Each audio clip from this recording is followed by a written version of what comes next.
ሰላም እንዴት ሰንብታችኋል ውድ ተመልካቾቻችን ይህ የብስራት ኤፍኤም ዩቲዩብ ቻናላችን ነው ፕሮግራማችን ደግሞ የእግር ኳስ ዳኝነት ሚስጥር ዛሬም የተለያዩ ሀሳቦችን እያነሳን ከእናንተ ጋር ጥሩ ቆይታ እናደርጋለን የካፍ ኢንስትራክተር ሽፈራውሸቱ እንደ ሁሉ ጊዜው ዛሬም ከኛ ጋር አሉ ፕሮግራሙን እየመራው ከመላው ስቱዲዮ ባለሙያዎች ጋር በጋራ ቆይታን የምናደርገው አዲስ ማመር ነኝ አብራችሁን ቆዩ ኢንስትራክተር እንዴት ሰነበቱ እግዚአብሔር ይመስገን ሳምንቶት እንዴት አለፈ ክረምት እንዴት ያያረጉት ነው አረ ክረምት ጠንካር ይላል ሲመጣ ፀሐይም አለ ደሞ እንደገና ፀሐይ አለ ብለሽ የምትዝናኝበት አይደለም ወዲያው ደሞ ይደፈርሳል እና ልብስን ጠንከር አድርጎ መያዝ ያስፈልጋል ጫና ላይ አይደለም የዘንድሮ ክረምት እየተባለ ይታማል ብዙም አይደለም አይ ዘግይቶ ነው አንደኛ ዘገየ ሁለተኛ የዘገየውን ለማካካስ ይመስላል በሚመጣ ሰዓት ሰማዩ ሁሉ ጠቁሮ ነው አዎ በጣም በመንገዱ ሁሉ ላይ ብዙ ነው የሚፈሰውና ከባድ ነው እርሶ ደግሞ በጣም ብርቱ ኖት ዝናብም ብርዱም ሳይበግሩት ለውድ ተመልካቾች ለአድማጮቻችን ሁሉ እየመጡ ጥያቄዎችን ግልጽ ያደረጉ የሚታዩ ህግጋት ላይ ያሉ የሚነሱ ጥያቄዎችን በእግር ኳስ ዳኝነት ምስጢር ክረምት በጋ ሳይሉ ከኛ ጋር ጥሩ ቆይታን ያደርጋሉ ለዚህ ደግሞ እጅግ በጣም አድርገን ነው እናመሰግናለን እኔም አመሰግናለሁ ምክንያቱም ግዴታ ነው ማያስተኛሽም እኮ አሁን ሱስ አጣቂ ሱስ ያለውን ሰው ታይ ይሆናል አንቺ ሱሰኛም ባትሆኝና ብዙ አይነት ሱስ ስላለ አንዱ ሱስ ላይ ወደቀ አይቀርምና እኔም ይሄ ነው በቃ አሁን አንዳንድ ጊዜ እዚህ አዳዲስ ጨዋታ ህጎችን ትርጉም ምናምን ተሰራ ሲያውሉት ምናምን ምንድነው ምን ይዞ ይመጣል ይላሉ አረ እየሰነዱ ለኔም ለፕሮግራም ግብአት ይልኩልኛል በጽሁፎች ያዘጋጁ ህጎች ሲወጡ ሲታረጎሙና ያው ለትውልድ የሚተላለፍ የሚቀጥል ነው የርሱ ዋና ምክንያቱም እነሱ ልከዋል ዛፊፋ ያሉ ሰዎች ይሄ ነው ህጋችን ኳሱን የምንመራበት ብለው ሲልኩ እኛ ደግሞ እድገታችን ብለን የምንወስደው የፊፋ የካፍ ካድሬ ሆነን ነው እንደ ፖለቲካ ካድሬ እንደሚባለው ለካፍ የሚሆነውን ነገር የሚያመጣውን ነገር ማቅረብ ካድሬ ደስይላል ለፊፋ የሚያወጣቸውን ህግጋቶች ማስተላለፍ እሱ የሚላቸውን ማለት ነው ምክንያቱም መሰረቱ ይሄ ነው ህጉ ብሎ ካለ እኛ እሱን ከተቀበል በህግ እንዲመራ የሚጠይቀው የሚጫወቱ አካሎችና የተሰለፉ ሌሎች ባለሙያዎች ነው በዛ ህግ ውስጥ እንዲሆኑልን እንፈልጋለን አለዛ እኔ ምን ቸገረኝ ብለሽ ካልሽ አንቺ ቅድም ያልኩሽን ካድሬ ያልኩሽን ነገር አታሟይም ማለት ነው ዝም ብለሽ ነው ያለሽው እና ደግሞ ካድሬ ሆኖ ፓርቲውን ወይም ደግሞ የዛን ድርጅት ተነማያሟላ ሰው እሱ ደግሞ እንዳውም ዝም ብሎ ሳይሆን በቅጣት ጭምር ነው ስለዚህ እዚህ ደግሞ እኛ ፊፋዬንም ካፋዬንም ብለን መተው የለብንም ህሊናችን ራሱ አያስተኛሽም ሌላ ምንም ተአምር ኖሮታል ሌላ ምንም ለውጥ ጠብቀንም አይደለም ያንን ገጾቹን አይተሽ በትክክል ተርጉመሽ ለሚመለከታቸው ሁሉ ታስተላልፊያለሽ ይሄ በየአመቱ ማይቀር ነው አቋርጬውም አላቅም እንግዲህ ይሄ ሱስ ያልኩሽ እንግዲህ ይሄ ነው ይሄን ሳላደርገው ከቀረው ያመኛል ልክ አይደለም እንዳውም አሁን የቀረው እንጂ እኔ ጤነኛ ሆነ የምትተኛው መቼ ነው ተብሎ ሊጠየቅ ድሮም ነግራቸዋለሁ ለሐኪሞቹ ለአንዳንድ ጓደኞቼ አስተምሬ ያደርኩ ጊዜ ነው እግር ኳስ ዳኝነትን አስተምሬ ያደርኩ ቀን ያለኝን አካፍዬ ነው አንዳንዶች ለማካፈል ምን አለፋሽ ሰላም ደስታ ውስጥ ደግሞ ውስጣዊ ደስታ እኔም ማቀው ነገር ሄዶልኛል በቃ ምን ያስጨነቀኝና ይሄንን ባልሰጠው ግን ሁሌ እረፍት ይነሳኛል እኔ ባነበው ባቀው ምንም መጣ አይጠቅምና በዚህ ረገድ እግዚአብሔር ይመስገን እሱ በመፈቀደው መጠን ራሴንም ደስ ብሎኝ ሌሎቹም ደግሞ ደስ ብሏቸው ሙያቸውንም እያሻሻሉ የተሰጣቸውን አደራ ደግሞ በህግ አግባብ እየተረጎሙ የሀገሪቱን እግር ኳስ እንዲያሳድጉ ፍላጎቴም ነውና ለዚህ ነው ይሄን ፕሮግራማችን ደግሞ በመሴ ፕሮግራም ላይ በስራት ላይ ማድረግ ያለብኝ ነው ቆይተናል ይሄ ማድረግ ወደ 20 አመት እንግዲህ እየተጠጋን ነው እስከፈቀደ ጊዜ ድረስ ይቀጥላልና እናደርጋለን በተቻለ መጠን ሰው መካፈል አለበት የሚፈልገውን ነገር እንደወረደ ከመቀበል ወደዚህ ወደ እናንተ ጋር ማለት በባለሙያዎቹ ጋር ገብቶ በሬዲዮ ጥያቄውን ማቅረብ፣ በጽሁፍ ማቅረብ፣ በጥያቄ መልክ በሬዲዮ ማቅረብ፣ ከዛ ያንን ይዛው ደግሞ እናንተ ባለሙያዎች የሌሎችም በተለያየ መስመር ያላችሁት ፉትቦሉን ማለት ስፖርቱን ለማገልገል በተለያየ መስመር ያሉት ባለሙያዎች አጠቃለው የዚህን ዳኝነት ነክ ጥያቄዎችን አምጥተው ለባለቤቱ ላንቺ ቢሰጡሽ በአንቺ በኩል ደግሞ እኛ ያንን መልስ እንሰጣለን። ያ መልሳችን ከምንም የመጣ አይደለም። የሚፈልግ ሰው የምናገራቸውን ነገሮች ማስታወሻ ይዞ ቀጥታ ወደ ሎስ ኦፍ ዘ ጌም መሄድ ነው። ሌላ ጋር አይደለም መሄድ። ሚስተር ኤክስን ሚስተር ዋይን አይደለም መጠየቅ። ሎስ ኦፍ ዘ ጌም ጋር ሄዶ ምንድነው እየተባለ ያለው ብሎ ከዛ ጋር ማስተያየት ነው። ሪያሊቲውን ያገኘዋልና እንደዛ እያደረግን ስፖርቱን ለማሳደግ ሙያችንንም ለማሳደግ ጥረት እናደርጋለን። መልካም። እኛም ደግሞ ስለምትሰጡን ነገር እጅግ አድርገን ነው የምናመሰግነው። እድሜ ከጤና አብዝቶ ይስጥልን ነው የምንለው ኢንስትራክተር። ወደ ዛሬው መሰናዷችን እንግባና የተጫዋቾች ቅያሬ ጉዳይ እናንሳ። መቼም በመጋቢትና በሚያዝያ ወር መካከል የወጡ ህግጋቶች አሉ። አሁን ደግሞ ወቅቱ ህጎች የሚተገበሩበት ነው። ቀደም ብሎ በዓለም ዋንጫውም ጀምሮ በወዳጅነቱም ጨዋታ ጀምሮ የተተገበሩ ተመልክተናቸዋልና ከተለያዩ ከወጡ ወይም ደግሞ ከተሻሻሉ ብንለው መልካም ነው። የነበሩት ላይ ማሻሻያዎች ስለሚደረጉ በየአመቱ አዲስ ከተሻሻሉ ህጎች መካከል አንደኛው የተጫዋች ቅያሬን ይመለከታል። እዛ ላይ የወጣ አዲስ ህግ አለ።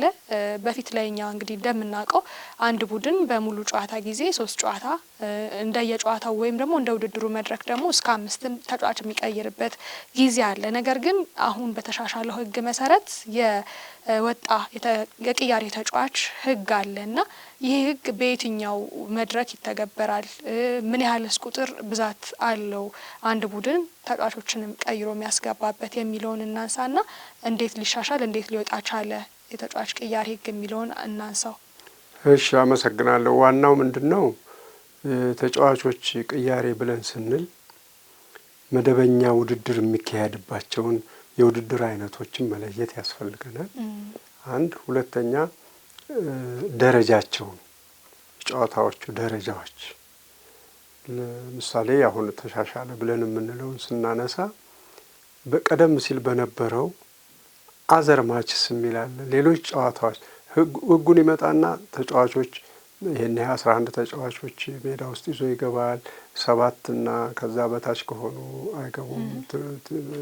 በትንሹ 7 ተጫዋቾችን ይዞ መግባት ያስፈልጋል። ወዘተ እንደዚህ የሚሉ ናቸው። ያሁኑ ይሄ እንዳለ ሆኖ ግን የፈለገው አዘር ማችስ የሚለውን ማለትም የተለዩ ግጥሚያዎች የሚሉ ናቸው። የተለዩ ግጥሚያዎች ማለት ምን ማለት ነው ስንል ፍሬንድሊ ማችስ ሊሆን ይችላል። የወዳጅነት ጨዋታዎች የኤ ቡድን የፊፋ ጨዋታዎች በኤ ደረጃ የተመደቡ የፊፋ ጨዋታዎች አሉ። በኤ ደረጃ የተመደቡትን የፊፋ ጨዋታዎችን በተመለከተ የፍሬንድሊ ወይም የወዳጅነት ጨዋታዎች የወንድማማችነት ጨዋታዎች ወይም የልዩ ዝግጅት ተደርጎ አንድ በዓል ነገር ተደርጎ ወይም እንደዚህ በሚሆንበት ጊዜ የነበረውን ተቀያሪ ብዛት ማስተካከል አስፈልጎ ነው። አንደኛ ወዳጅነት ጨዋታ እስከሆነ ጊዜ ድረስ ተጫዋቹን በ3 እና በ5 ጨዋታ ተጫዋቾች ገድበሽ ብታቆዩ ላይጠቅመው ይችላል። አዳዲስ ተጫዋቾች ቢኖሩት ወጣቶች ቢኖሩት መቀየር ቢፈልግ እንዲቀይር አያስችለውም። ስለዚህ ነው ምንድን አደረገ አሁን 8 ተጫዋቾችን መቀየር ይችላል። 8 ይሄ የወዳጅነት 3 ተጫዋች ብቻ ቀረ ማለት እኮ ነው አንድ ሙሉ ቲም ለመቀየር። ይሄ እንግዲህ ተጫዋቾች እዛ ውስጥ ያሉትም እንዲጫወቱ እንዲለማመዱ የወዳጅነት አይደለም። ኦፍ ኮርስ ዋንጫ ሊኖረው ይችላል። መታሰቢያ ነው። አንድ ትልቅ ነገር ዝግጅት ሊኖረው ይችላል። እሱ እንደተጠበቀ ሆኖ ህጉም ደግሞ ዳኛው የሚተገብረው ሜዳ ላይ ትክክለኛውን የፊፋ ህግ ነው። እሱ ነው ምንም እሱ ላይ የለም። ጨዋታውን ነው እንጂ የወዳጅነት ማድረግ የሚቻለው ህጉን የወዳጅነት ማድረግ አይቻልም። ወይም ደግሞ ህጉን በጨዋታው ህግ መሰረት እንዲሄድ ነው የሚደረገው። ያ ጨዋታ በሱ ላይ ልዩነት የለውም። ነገር ግን እዚህ ጋር ስንመጣ አሁን ህጉ ተለወጠ። ለምሳሌ 5 ተጫዋቾች ይቀየር እንደሆነ አሁን እስከ 8 መቀየር ይችላል ተብሏል። አንድ ሪስትሪክሽን አለ፣ አንድ መከበር ያለበት ህግ አለ። ግን እዛ ውስጥ ድሮም ቢሆን ተጫዋቾችን 7 የሚቀይሩ 6 ነበር የሚቀይሩት በፊት 6 የሚቀይሩ በወዳጅነት ጨዋታ ጊዜ እንደዚህ ሲታሰብ ምንድነው ለዳኛው አስቀድሞ መንገር ያስፈልጋል። ዳኛው ማወቅ አለበት። ሁለቱ ቲሞች መስማማት አንዱ ብቻ አይደለም፣ ሁለቱ መስማማት የተስማሙበትን ለዳኛው መንገር፣ ዳኛው ማወቅ አለበት። ከዛ በኋላ ነው ያ የሚፈጸመው። ይሄ ባልተፈጸመበት፣ ይሄ ስምምነት በሌለበት ግን አሁን በዚህ በወጣው ህግ መሰረት በአዲሱ ቀይራለሁ ቢል አንድ ቡድን አይችልም። ይሄን አልፈጸመማ። ሁለቱ ቡድኖች እንዲቀያየሩ አላረገም። ሀሳብ ለሀሳብ አልተለዋወጡበትም። ዳኛውም እንዲያውቅ አልተደረገም። የጨዋታው ጊዜ ብቻ መጥተው በቃ 8 ነው የምንለውጠው ብለው ቢሉ አይችሉም። አስቀድሞ ነው ሁሉም ነገር ማለቅ ያለበት። ይሄን በደንብ ነው አጥብቆ ምልክት ያደረገበት። ዳኛው ማወቅ አለበት። ሁለቱ ቡድኖች በደንብ ተስማምተው የተስማሙ ወይም ደግሞ የተስማሙ መሆኑን ለዳኛው ማሳወቅ አለባቸው ይላል። ይሄ ከሆነ 11 ተጫዋቾች ገብተው ይጫወታሉ።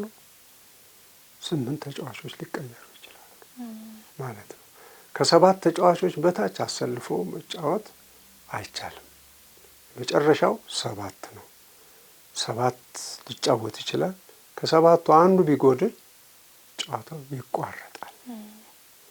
ከጨዋታው የሚቋረጥ መሆኑን ሲያቅ ግን ያ ቡድን ምን መሆኑን መረዳት አለበት። በፎርፌ የተሸነፈ መሆኑን ማወቅ አለበት ይላል አሁን የተጻፈው ላይ።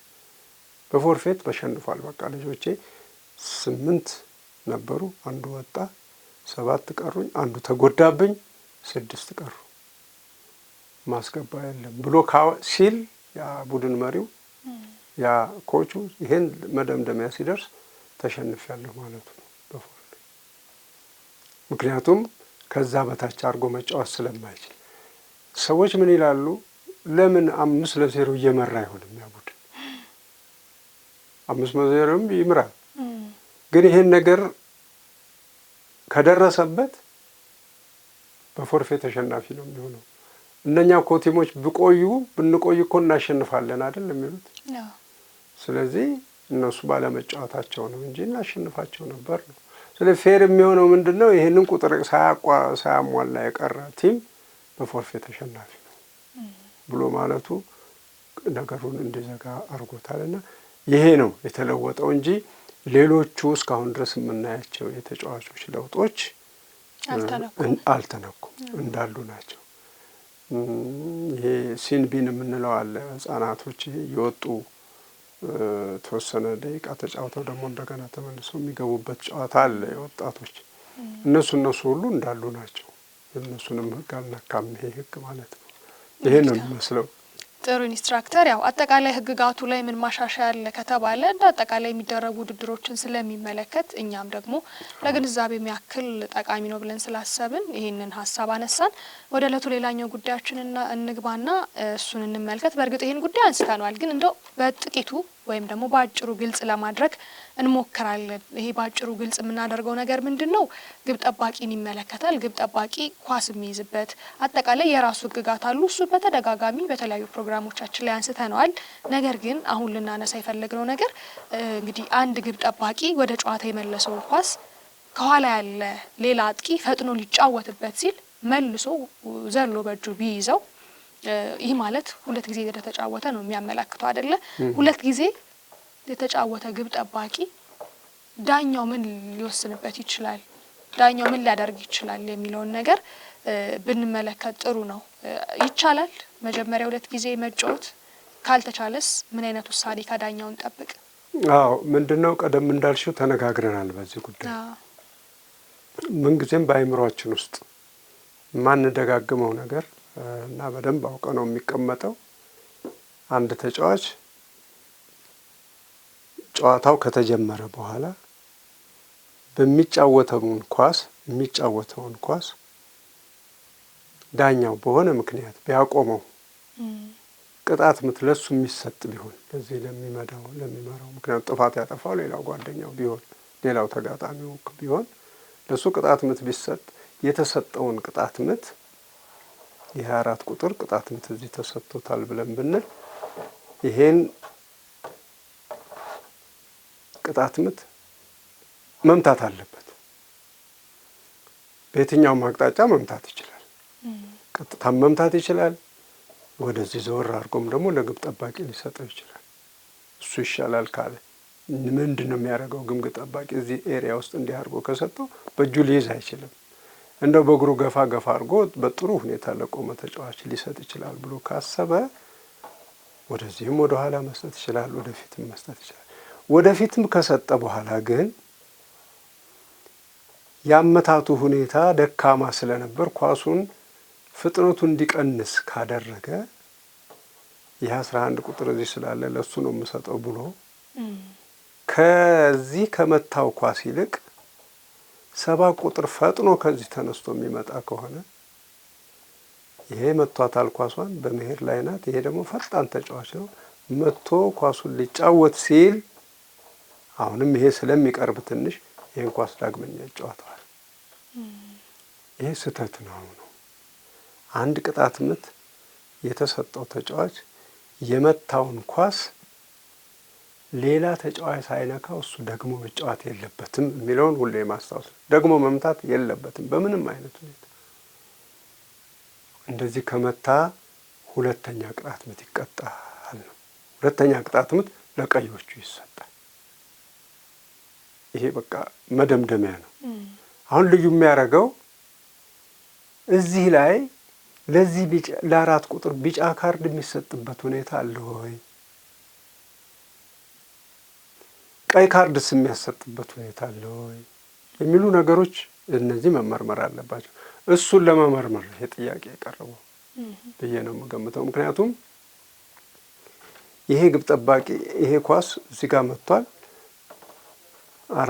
ግብ ጠባቂ ይሄው እዚህ ይሄን ኳስ ይዞታል።